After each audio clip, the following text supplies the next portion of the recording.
Hag Sameach. It's nice to be with the Darkei Noam community for Shavuot morning.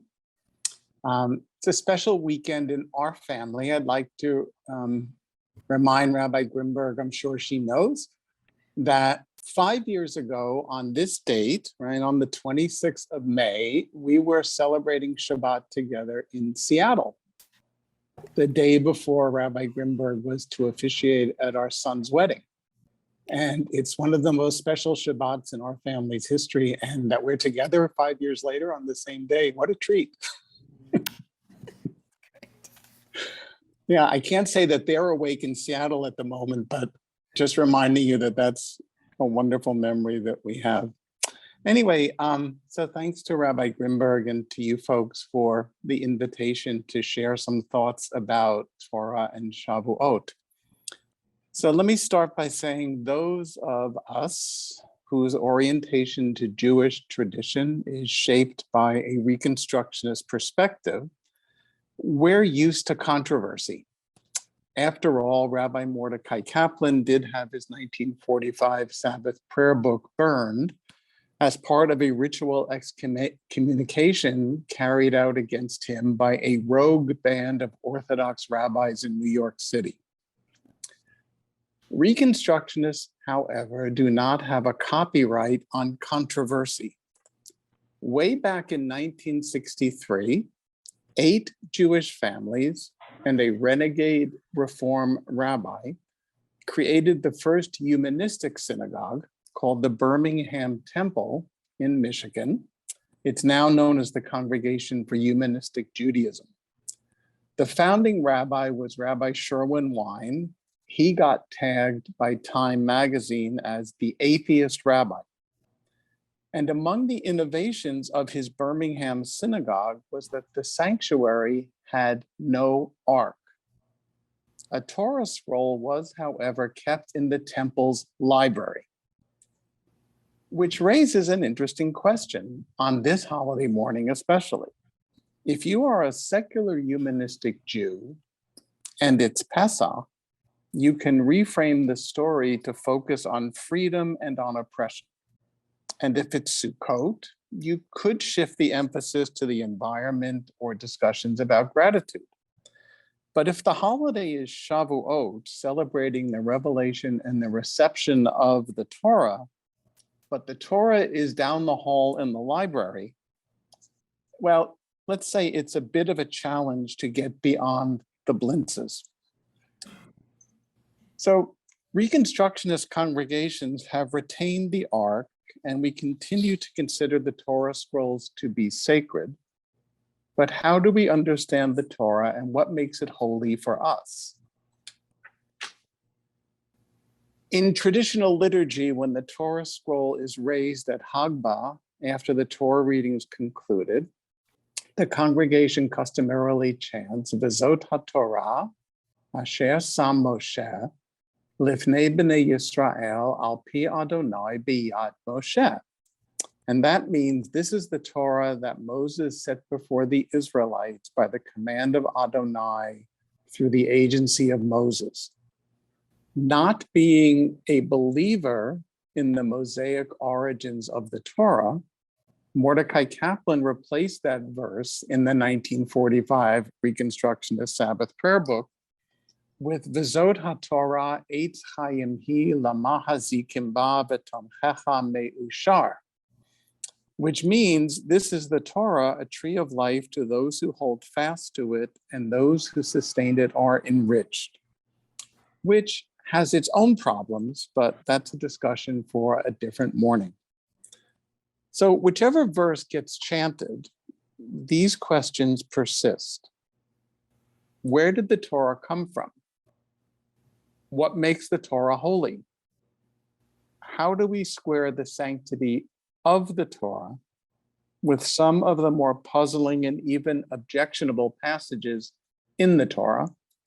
And just what are we celebrating this morning on Shavuot? So I want to reassure Rabbi Grimberg that out of concern for time, I did not bring 10 things with which to respond to these questions. But I will share with you the 4 basic options and ask you to trust me on this, that all the rest is commentary. So I want to go low tech with you for a moment and invite you to imagine a piece of paper that's divided into 4 quadrants, right? You draw a line across the middle of the page, you draw a line from the top to the bottom of the page.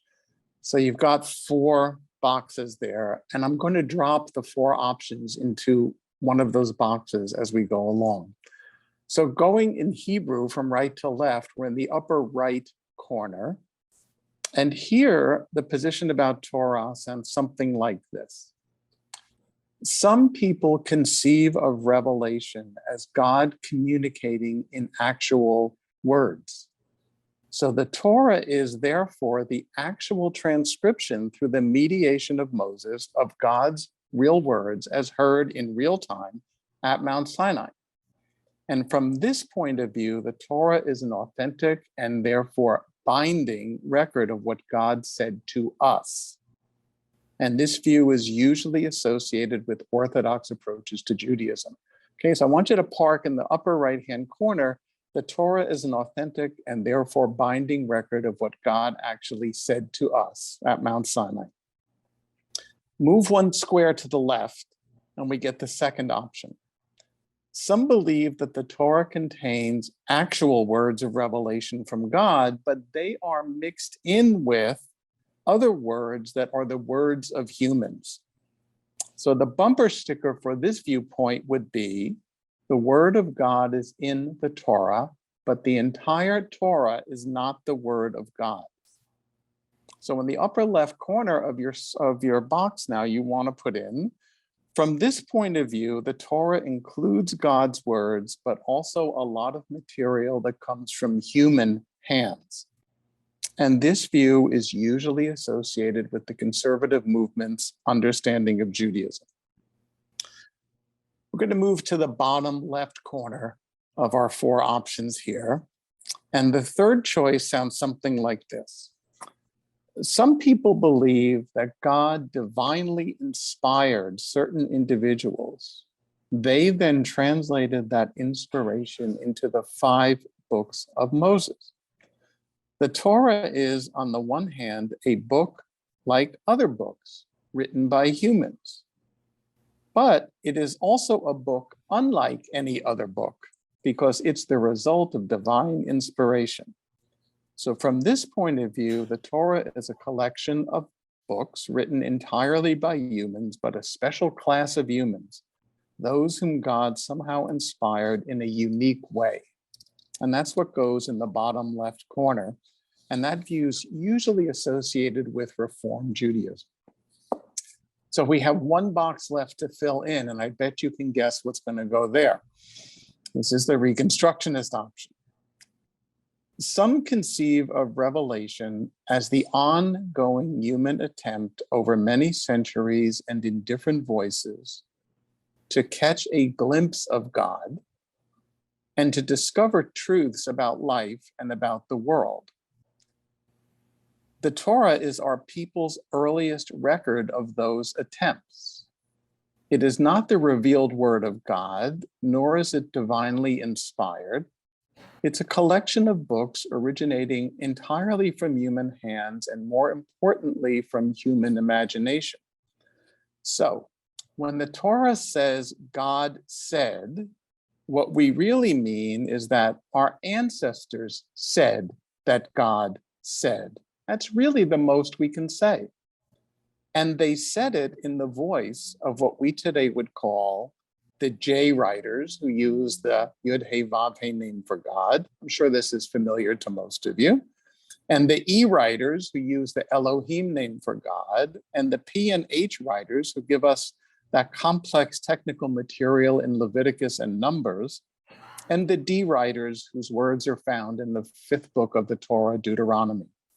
So what you put in the bottom right-hand corner, right underneath the Orthodox position, by the way, is that from this point of view, the Torah is what our earliest ancestors said about God. And it's that view that informs a Reconstructionist understanding of the Torah. So just to be clear on this, In the upper right corner, the Torah is an authentic and therefore binding record of what God said to us. To the left of that is the Torah has some of God's real words in there, but they're mingled and mixed in with human words. Below that, in the bottom left, is the Torah is the product of divine inspiration, but human writing.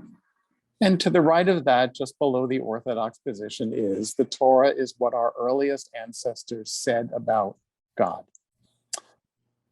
So each of these positions has a plus and a minus. The Orthodox plus is the elimination of uncertainty. The entire Torah is the binding word of God, and everything follows from that.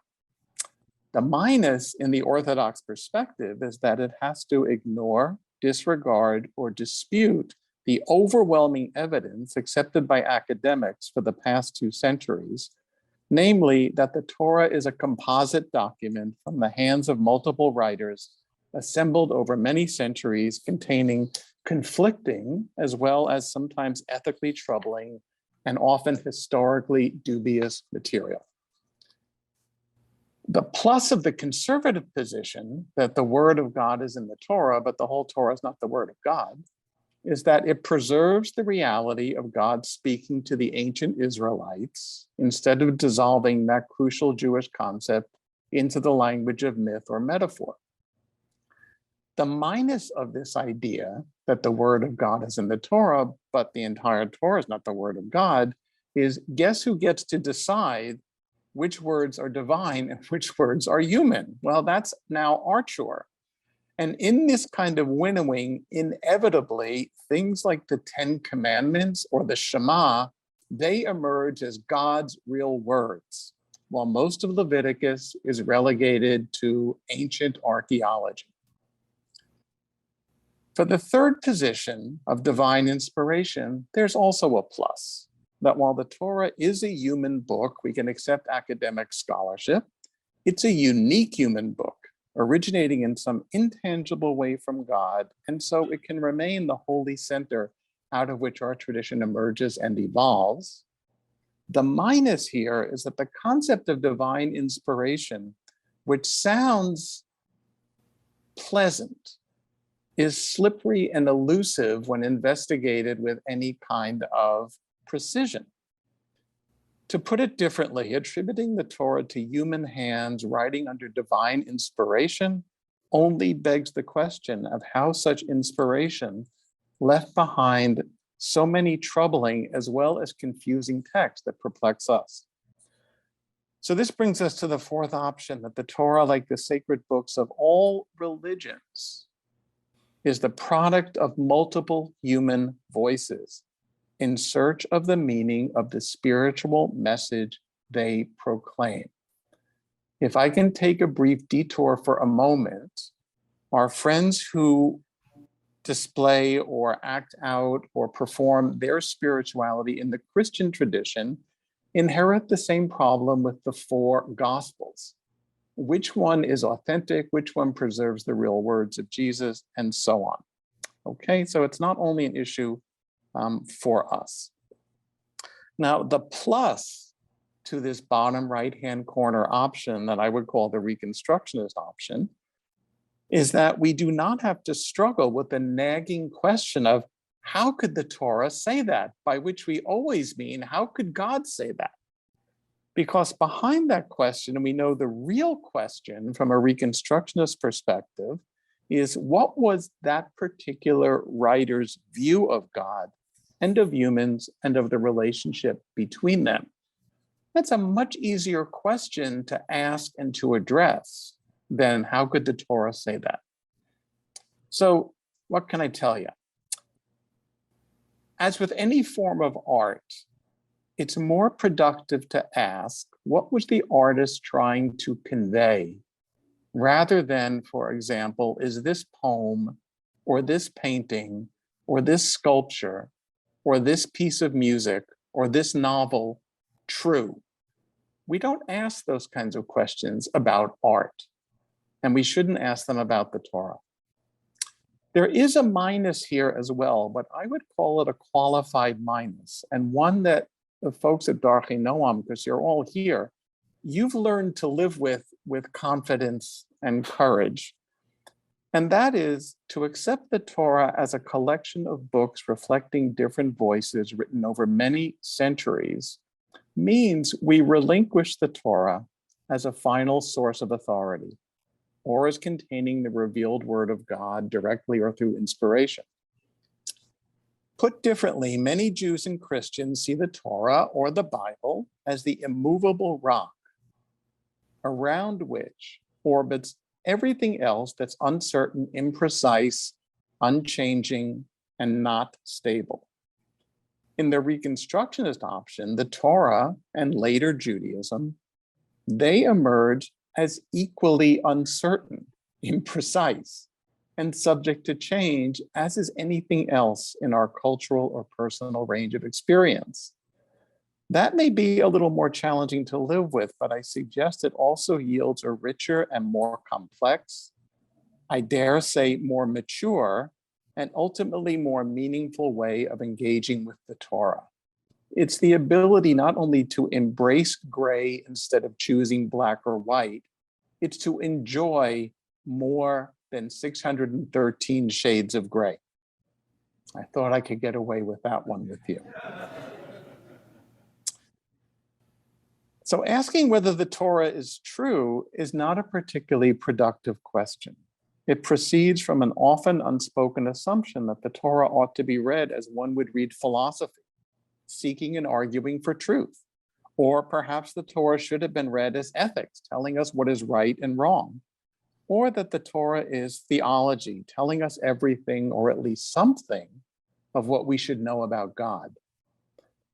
I think a more productive question about the Torah is through what lens or analogy or metaphor shall we approach the Torah? Or more simply, in what ways can the Torah still be holy for us? So here are a few options. There's only 5 and they're brief. Number 1, I suggest, is the Torah for us can be thought of as our foundation. Everything else in Jewish tradition is built upon this, although does not always have to defer to it. But our tradition cannot stand without it. And so when we honor the Torah, we honor that unique foundational role. Second option is the Torah can be thought of as the earliest diary of the Jewish people. From this perspective, we honor the earliest insights of our ancestors, even when we may have moved on from some of them, because knowing where we come from is essential to knowing who we are now. A third option would be thinking of the Torah as a story, capital S story. But more importantly for Jews, it's our story. We honor, for example, in our personal lives, stories, photos, mementos, artifacts that are sacred to us because they are ours. They tell us what our family has been and how we are a part of it. They tell us who we are.